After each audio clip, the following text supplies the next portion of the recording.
बिस्मिल्लाहिर्रहमानिर्रहीम। अज जनाब तरीक है 17 जुम्मे का दिन तो 2025 का पहला महीना है। तो अज सबद मंडी आया खानगा डोगरा। ये जनाब तुहानू रेट चेक कराने श्योर रेटा दईए टोटल तकरीबन सब्जी का रेट चेक कराने सारे भरावां नू। ते आओ साडे नाल जनाब।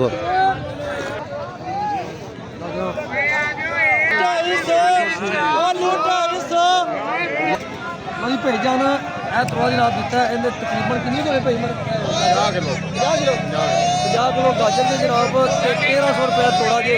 माशाल्लाह गाजर भी डांग डांग जिड्डी जी चेक कर लो। अज तो सारे रेट चेक करा देंगे मंडी के ब्रांड मूली गाजर जे ब्रांड 4000 रुपया कितना तोड़ा हो गया जनाब। ओके चलो हाँ जी चलो जी। केले की बोली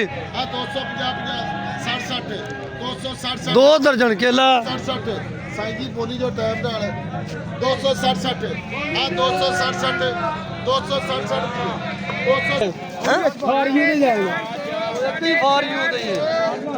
वीडियो बनती पई है सही है। हाँ किधर आया मैं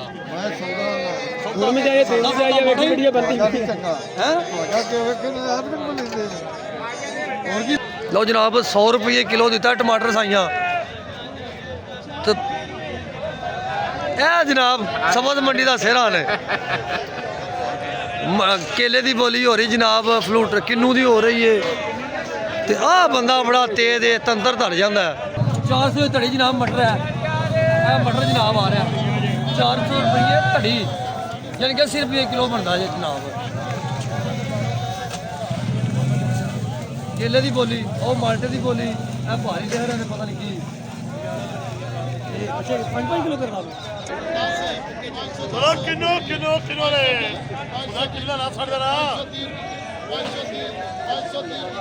लो तो कदी पा लो ए चंगा काम है यार। कदी लो तो कदी पाओ।